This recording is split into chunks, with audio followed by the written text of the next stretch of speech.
is Al Aadiyaat. And Al Aadiyaat is from Al Adu, Al Adda'in. Al Adu or Al Adda'un are the one who runners.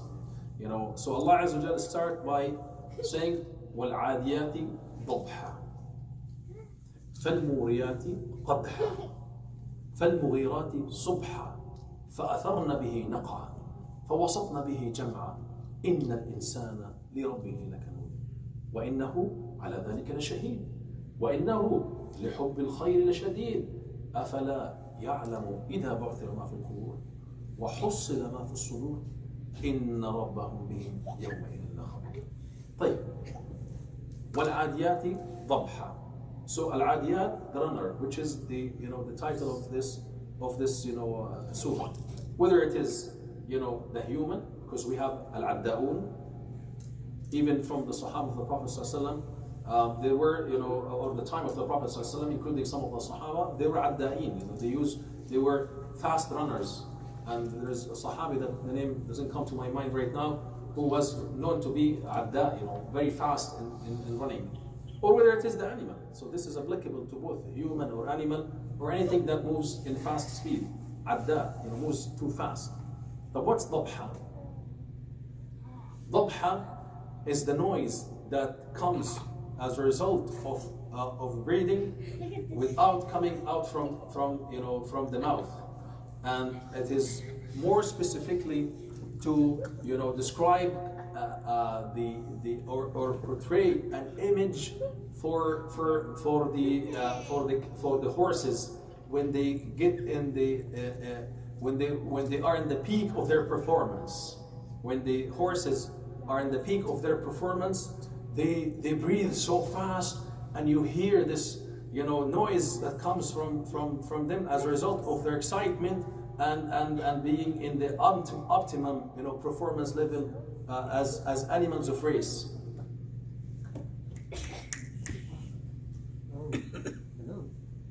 So Allah Azza wa Jal says وَالْعَادِيَاتِ ضَبْحًا. Though in some of the tafasir, Al-Aadiyat here refers to the camels, because also camels are used for racing. They're used as once one of the Sahaba came to Ali ibn Abi Talib radiallahu anhu and said to him, what's Al-Aadiyat? And he said to him, the camels. And he said to him, he showed him that he was surprised and said to him, what makes you surprised? He said, because I asked Ibn Abbas, what's Al-Aadiyat? And he referred me, and he said, they are the horses. And then they went to Ibn Abbas and said to him, what would make you say that Al-Aadiyat here are the horses? When we were in the battle of Badr, we did not have any horses, we had only a few camels. So whether it is the camels or whether it is the horses is irrelevant, but in the context of the surah, you will find that it's more applicable to the horses than to the camels. So وَالْعَادِيَاتِ ضَبْحًا فَالْمُورِيَاتِ قَدْحًا. So what's al-muriyat? Al-muriyat is igniting the fire. Qadha is when you struck two stones together, the spark that comes from that is what is qadha. فالموريات قدحا فالمغيرات صبحا.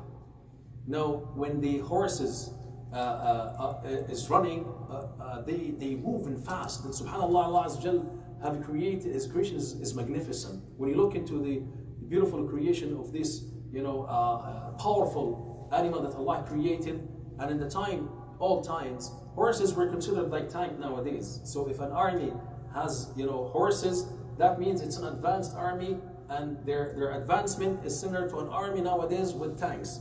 That's like how powerful and how big of a difference the presence of horses in the battlefield or in the army would make, because they have a good ability to maneuver and to run between the other side and to strike and come back again. So and this is known in the Arabian tradition. As a matter of the fact, the Arabian horses are known to be the best breed of the horses because of their fast ability or skinny body, but powerful muscles. Unlike other breeds which are fat and big, the Arabian horses are are known to be slim but very powerful muscles and have the bigger ability to maneuver and move at a fast speed. So as a result of their moving in a fast speed, running, they are, they will be, hitting the stones on the ground, and as a result of their hitting of the stones in the ground, the stones will be hitting each other and sparking, making that spark that could ignite a fire. فالموريات قدحا فالمغيرات صبحا. And those that attack early in the morning. Al-Ighara, meaning moving fast, and this could be normally the tradition that it is used in the context of attacking the enemies, but it also could be moving in groups, like moving from Mina to Muzdalifah, and Al-Ighara, they move. This is describing the moving of the Hajjis from one location to another. They move because they move fast. But in the context of this surah, فَالْمُغِيرَاتِ الصُّبْحَ, they are attacking early in the morning, and this is one of the most critical time for attacking as an army, because in the darkness of the night you're unable to see, unable to recognize things around you, and in the daytime you are exposed, you will be seen clearly. So when you attack, the person or the group that being attacked will be able to recognize you and might be able to take reactions and defend themselves. But in the early morning, as the sun rises, this is you come all of a sudden into your enemies and you attack them and strike them and when they were not in awareness, they are not yet ready, fully awakened. And this is how the Arab used to strike when they want to attack. They attack early in the morning, and as the sun rises, they will be in full control of the position of the ground of the enemies. And even nowadays, when you hear about the attacks that take place and the different things that have happened in the wars that unfortunately happening in the Muslim Ummah, you'll find that the most common time for attacks would be in the early morning, as the sun rises and still people are not fully awake and able to understand what's going on around them. فَالْمُغِيرَاتِ صُبْحًا فَأَثَرْنَ بِهِ نَقْعًا. And as the horses moving in fast speed, maneuvering from the front to the back, right to the left, they're striking the ground with their feet, or the earth with their feet. They create too much dust. فَأَثَرْنَ بِهِ نَقْعًا. Naq'an is the dust that comes as a result of the movement of the horses on the ground. فَأَثَرْنَ بِهِ نَقْعًا فَوَسَطْنَ بِهِ جَمْعًا. This is again one of the abilities of the horses. The horse, because of its fast ability and light weight, able to move inside the enemies and come back again and to go to different directions. فَوَسَطْنَ بِهِ جَمْعًا. They go in the midst of the group.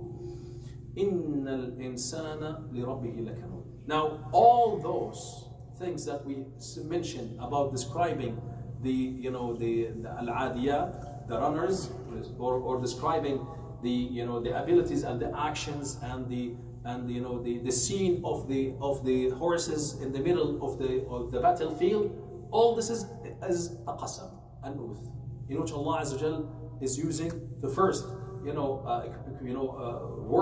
alert us to what yet to be coming afterwards, and at the same time to show the legacy of what He created, as when He said وَاللَّيْلِ, making an oath by the night and raising the awareness about the legacy of the night, or وَالْفَجْرِ by the dawn, or وَالشَّمْس by the sun, and وَالضُّحَى by the time of the duha. So all these are creations of Allah Azza wa Jal. Allah Azza wa Jal makes an oath with, in which He wants to raise our awareness to their importance. And the same is to be said now here in the context of Al Aadiyaat, the horses or the runners that runs in a fast speed. Allah is saying Wal Aadiyaati ضبحا فالموريات قدحا فالمغيرات صبحا فوسطن به جمعا فأثرن به نقعا فوسط به جمعا. All those actions, and this portrayed image is a qasam, an oath, to raise our awareness and to tell us something afterwards, which is إِنَّ الْإِنسَانَ لِرَبِّهِ لَكَنُودٌ. Indeed, human are to their Lord Kanud. So what's Kanud? The Kanud is the one who denies the haqq, the one who does not admit easily, the one who denies. إِنَّ الْإِنسَانَ لِرَبِّهِ لَكَنُودٌ. Many of us as a human being are so neglectful or denying to the gracious bounties of Allah Azza wa Jalla unto us. إِنَّ الْإِنسَانَ لِرَبِّهِ لَكَنُودٌ وَإِنَّهُ عَلَى ذَلِكَ شَهِيدٌ. And he is indeed testifying on that, whether by admitting that as human nature we are kanud jahudin, deniers to the gracious bounties of Allah Azza wa Jalla, or whether our actions speak for it, or whether this is what we testify once in a while on ourselves in the moment of reflection or on the moment of evaluation for others around us. Look at X or Y, they are so kanud, they are so denying to the gracious bounties of Allah Azza wa Jalla. Or whether the pronoun is going back to Allah Azza wa Jal, that He is testifying on us that we are kanud, and this is when we meet Him in the hereafter. إِنَّ الْإِنسَانَ لِرَبِّهِ لَكَنُودٌ وَإِنَّهُ عَلَى ذَلِكَ لَشَهِيدٌ. Again, the pronoun here could be to the human being themselves or to Allah Azza wa Jal, with the difference of opinions among the scholars of tafsir on this issue. But in the sequence of the ayat, it seems like this is also part of what we witness in our life. That we are, many of us, as a human being, we cannot deny this fact that the majority, this is an existing, drive in us that we are deniers, and we come to, and here comes the issue of struggling, of enhancing your personality and improving, your actions in life and your manners and akhlaq. إن الإنسان لربه لكنود وإنه على ذلك لشهيد وإنه لحب الخير لشديد. So, what's al-khayr? Good things. Referring to money. إن ترك خيرا الوصية. إن ترك خيرا الوصية. Allah says, when someone dies and leave, money, then the wasiyah will be defining how the money will be distributed. So al-khayr refers her to money. Allah is saying, وَإِنَّهُ لِحُبِّ الْخَيْرِ لَشَدِيدٌ. And indeed, human are to the love of money is so much. Their love of money is so much. شديد, too much. We love money. وَتَأْكُلُونَ الْمَالَ أَكْلًا لَمَّا وَتَأْكُلُونَ التُّرَاثَ أَكْلًا لَمَّا وَتُحِبُّونَ الْمَالَ حُبًّا جَمًّا. We love money.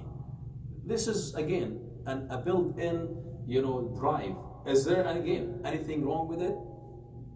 There's nothing wrong with it. But what is important is to discipline this love in a way that will help you to utilize this drive of love to the money in a positive way that will make it to Allah Azza wa Jal in the status of ihsan. Like your love to your spouse and your children. This is a drive. إِنَّ مِنْ أَزْوَاجِكُمْ وَأَوْلَادِكُمْ عَدُوٌّ لَكُمْ فَاحْذَرُوهُمْ. Allah Azza wa said that from your spouse and your children are enemies to you, so be careful of them. But this is something we're built in. This is a built-in. This is from the rahmah of Allah Azza wa Jal. Imagine that none of us love their spouses or love their children. Who would look after them? But Allah wants us to strike the balance between our love and our excessive, love to them that would drive us away from being focused on our life. The same is to be said for the money. Money is essential, important component of our life as a human. It is the driving energy of life, and it is essential, it's important. And this is why the Muslim Ummah right now is living in a crisis, because we have failed to understand how to create money and how to utilize them and properly use them. Look into the Muslim Ummah right now. The poorest nations on earth, or the poorest countries on earth, are the Muslim countries. Yet we are the most rich and powerful in resources, because we have failed to understand the concept of our attachment and our relationship to money. وَإِنَّهُ لِحُبِّ الْخَيْرِ لَشَدِيدٌ. He loved money. أَفَلَا يَعْلَمْ إِذَا بُعْثِرَ مَا فِي الْقُبُورِ.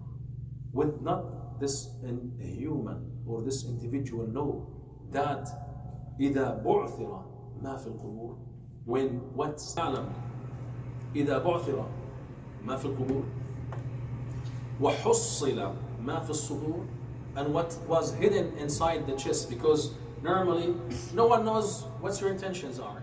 No one knows what you hide in your heart. Is that what normally say people say? Now, except in the hereafter, خلاص, everything will be exposed. أفلا يعلم إذا بعثر ما في القبور, everything hidden, everything buried will come to the surface once again. It's a day of judgment and accountability. And whatever was hidden inside your chest will be exposed to the public. ويعلم وحصل ما في الصدور إن ربهم يومئذ أن ربهم بهم يومئذ لخبير. Indeed, their Lord will be aware of all their actions and deeds that were done in this dunya. إن ربهم بهم يومئذ لخبير. In that day, everything will be exposed to Allah Azza wa Jal. Everything will be there for you to be evaluated for. May Allah Azza wa Jal make us from those whose secrets are better than their public appearance. And may Allah Azza wa Jal make us from those who are able to understand and comprehend and live the Quran in their life. Allahumma ameen. With this, inshallah, we conclude Sura Al Aadiyaat, and I hope, inshallah, that next time we will be moving forward with the surahs that are to come, which would be the next one, Surah Al-Zalzala. سبحان ربك رب العزة عما يصفون وسلام على المرسلين والحمد لله رب العالمين والعصر إنسان في خسر الذين آمنوا وعملوا الصالحات وصلوا الحق وصلوا الصبر جزاكم الله خيرا والسلام عليكم ورحمة الله وبركاته.